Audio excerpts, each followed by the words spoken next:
Kapag naikabit yung mga pare kayo dito sa Honda Click natin, ganyan po yung itsura nitong rear fender na hydro dip natin. Grabe, napaka-pogi. So ganyan yung magiging itsura ng ating Honda Click. Mukha pa rin siyang stock.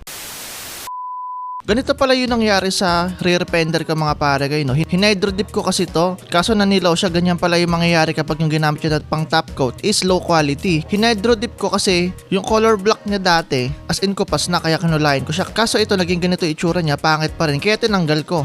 Bali ngayon, ganito yung itsura po ng rear fender ko dito sa Click. Ginawa kong ganito kasi nung nakaraan summer naman wala masyadong ulan, kaya wala masyadong talsik. Kaso ngayon, maulan na, so yung nadadaanan namin kapag naglo-long ride kami, maputik. Kaya anong nangyayari, tumatalsik yung mga putik sa likod ko, minsan umaabot pa sa helmet. Kaya nag-decide ako na bumili ng bagong rear fender. Maporma sana to, kaso nga lang mga pare ko, hindi nyo siya magagamit sa mga long ride, lalo na kapag maulan, madudumihan lang yung mga outfit nyo or mga damit nyo. Kaya ito mga pare ko, bumili na ako sa Shopee ng rear fender ko.